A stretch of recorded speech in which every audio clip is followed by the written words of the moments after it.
I quit my job to make a game about frogs.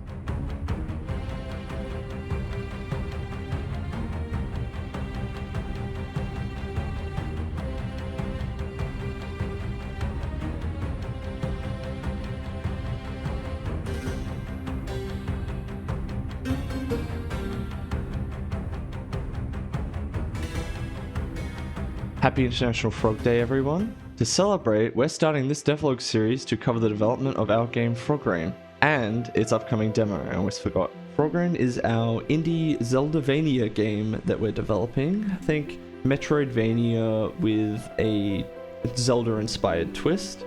You play as Frog Prince Rill, and your tongue is your grappling hook. You can swing, pull, slap off of almost anything in the game, and we're really excited to show it off. And yes, I did say Zeldavania, but we'll get back to that later in the video. First, I should introduce myself. I'm Bryce, and in 2023, I quit my job to go all in on indie game development. It was a humble beginning. I started learning pixel art through YouTube tutorials online, using Sprite, and started playing around with some game ideas in Unity and Unreal Engine. We eventually settled on Unity for Frogreign. Here we have an early concept of Rill. I have improved a lot since then, but we did keep the hat, so I was definitely onto something there with the character design. Now comes the easy part, right? Making the whole game. Only there's one huge problem. I suck at programming. Like, I've tried to learn it, it's just in one ear out the other. I can't wrap my head around it. So I had to ask for help. The team began with a friend from university, my housemate, my girlfriend, a previous Game Jam teammate, and a guy I met on Reddit. So what started as just me as a solo dev is now our little tiny indie studio called Arkanpixel. But now we're all working on Frogreign part-time. I may have quit my job, but I still need to pay my rent, so I'm also doing pixel art as a freelancer. In this devlog series, we'll be covering the development of the Frogreign demo specifically. And at the end of the series, we will have a build you can play of the demo that'll be released to the public, and yeah, I think it'll be cool. If you're interested in following the development of Frogreign or just playing the demo, make sure to subscribe and wishlist us on Steam. So, why are we making Frogreign? Firstly, I think frogs are cool, and you should too. You should definitely think frogs are cool. But also as an artist and as a designer, there's just a lot of interesting, cool things you can do with them. There's colors, shapes, patterns, textures of their skin, different characteristics and shapes and abilities. And that's not even talking about gameplay. There's a lot of really cool world building stuff we can do. We're building an entire fantasy world and kingdom around creatures that are amphibious and, partially water-based, partially land-based in nature. So there's a lot of cool stuff we can do to make it really stand out from games that are just built for humans. Does that make sense? Moving on, we've always been a fan of adventure games and platformers. So we took a wide variety of inspiration for Frogreign, like Legend of Zelda series, naturally, Super Metroid, Oddworld, Hollow Knight, Celeste, Jak and Daxter, Rayman, and even Kingdom Hearts, actually. I've come to see the door to this world. Huh? Also, shout out to Ristar. I don't know how many people have actually played that game, but there's got to be at least one person that's watching this video that's played it, right? Leave a comment if you've played Ristar before. I actually want to talk about it. So naturally, we couldn't create our first full-length game by doing something simple like a side-scrolling platformer. That would just be too easy, obviously. So that led us to the genre Zeldavania, and let me explain what that is. So think of a Metroidvania with less of a strict focus on backtracking, but maintaining the core identity of guided non-linearity and item-gated exploration and progression.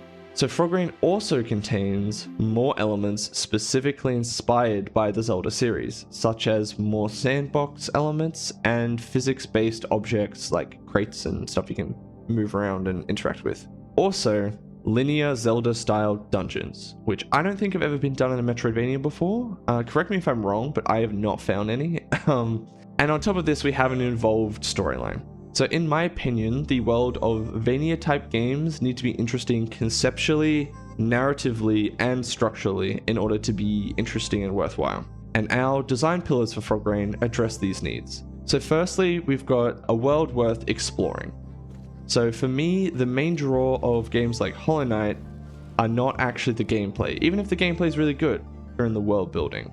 You're getting lost in a random corridor in a lot of games can be quite boring, especially if you're backtracking through it several times. But if these rooms are, visually interesting, immersive, and have strong environmental storytelling, then those sort of connecting sections and the, I guess, atmospheric sections of the world can become as interesting or more interesting than the combat encounters and platforming challenges of the game. And in Frogreign, we're not building a dead world. It's a living, breathing kingdom in the midst of a catastrophe. You still have to interact with different people and factions and their goals, and your progression in the game will be felt in the game world. The second pillar is a story worth experiencing. In Frogreign, each zone will have its own story with several acts, more or less. These are separate but relevant to the main story following Rill. So this alleviates the issue I have with a lot of games of this type, with zones kind of just feeling like stepping stones on the way to your main goal, which is like the end of the game, obviously. This also contrasts with the norms of the Metroidvania genre. So games of this genre, to oversimplify, usually have a vague or non-intrusive kind of story, which is designed to contextualize the gameplay rather than drive it, if that makes sense. A random hiccup. Hold on, let me... Our final pillar is cool mechanics and the structural elements. This can be split into two categories. We've got the world and the gameplay mechanics. So to start with the world, the overworld of Frogreign will be kept in the sort of Metroidvania-like framework, I guess you could say, with our tweaks. We want to also keep things interesting by sprinkling through the Zelda-styled or Zelda-inspired dungeons throughout the game. Now, the main player mechanic of Frogreign is our tongue grappling hook.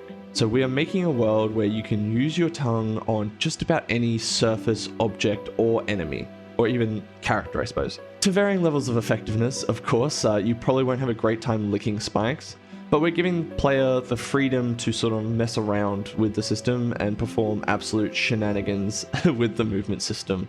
And it should hopefully be fully accounted for and even encouraged by our game design. Alright, so I think that just about covers everything so far. We're going into lots of depth on our process for the player mechanics in the next devlog. This devlog was more just filling you in on who we are and what Frogreign is and our story so far. If you're interested in following our journey, do all the YouTube pleasantries down below.